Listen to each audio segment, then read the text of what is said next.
KitKat तो आपने खाया ही होगा, तो आप ये बताओ कि कौन सा सही है, किटकैट जिसमें डैश है यानी लेफ्ट वाला, या फिर किटकैट जिसमें किट और कैट के बीच में डैश नहीं है। इस मामले में बहुत लोगों का कहना है कि ये सही है और बहुत लोग कहते हैं कि मैं श्योर हूँ कि ये सही है, पर किटकैट के लोगों में कभी डैश हुआ ही नहीं करता था। तो लाखों लोगों को भला ये कैसे याद है कि किट और कैट के बीच में डैश था।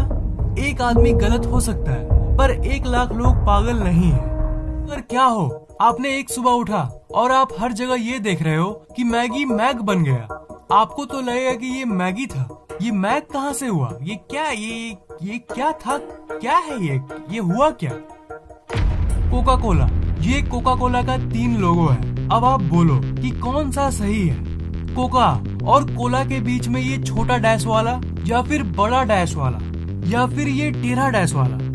मैंने जब इसे देखा तो मैंने तो यही कहा कि ये थर्ड वाला सही है, क्योंकि बचपन से मैं ये तीसरा वाला ही देखता आ रहा हूँ। पर बात ये निकल कर आती है कि कोका कोला के बीच में कभी टेढ़ी लाइन थी ही नहीं। शुरू से लेकर अभी तक की इसकी लोगों में सीधी और छोटी लाइन ही थी, मतलब सही ये वाला है। बहुत लोग कहते हैं कि पहला वाला सही है और बाकी लोग दूसरा या तीसरे को सही मानते हैं, जहाँ तक उन्हें याद है।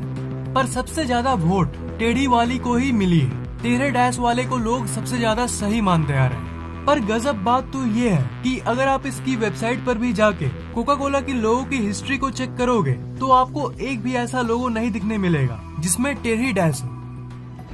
The great wall of India, the great wall of China के बारे में तो आपने सुना ही है, पर क्या आपने the great wall of India के बारे में भी सुना है। 80 किलोमीटर लंबी ग्रेट वॉल ऑफ इंडिया के बारे में शायद ही आपने सुना होगा। बात ये निकल कर आती है कि ये वर्षों से राजस्थान में मौजूद है, पर आज तक इसकी जिक्र किसी ने भी नहीं की थी। कुछ साल पहले से ही ये चर्चा में आनी शुरू हुई। पर सवाल ये है कि भारत, जिसकी आबादी दुनिया के 2nd नंबर में आती है, इतने सारे लोगों में से किसी ने इसके बारे में बात क्यों नहीं किया, और ये अचानक से अभी प्रकट कैसे हो गई।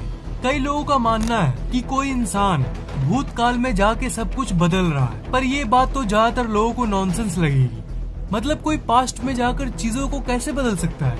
और एक थ्योरी है पैरेलल यूनिवर्स की। एक ब्रह्मांड है जिसमें कोका कोला के बीच में सीधी डैश है, और एक ब्रह्मांड है जिसमें दोनों के बीच में टेढ़ी डैश है, और एक ब्रह्मांड है जिसमें दोनों के बीच में ब्लू डैश है, और एक ब्रह्मांड में हरी है, और एक में पीली है। और ऐसे करते करते जितनी पॉसिबिलिटीज होती है, जितनी संभावनाएं होती है, उतनी ब्रह्मांड असल में मौजूद है। तो कहा यह जाता है कि मैंडेला इफेक्ट में आप एक ब्रह्मांड से दूसरे ब्रह्मांड में घसक जाते हो। कल तक आपको ये लग रहा था कि कोका कोला के बीच में टेढ़ी डैश है, क्योंकि आप इस टेढ़ी डैश वाली ब्रह्मांड में थे, पर आज सुबह आप इस ब्रह्मांड में हो, इसलिए आप ये देख रहे हो कि इसके बीच में सीधी डैश है।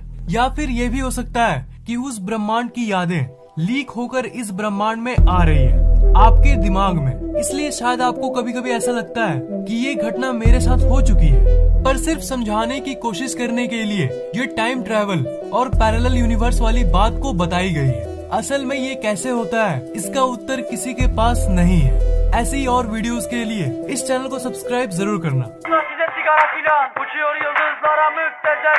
Harmanım, baba nerede çarşaf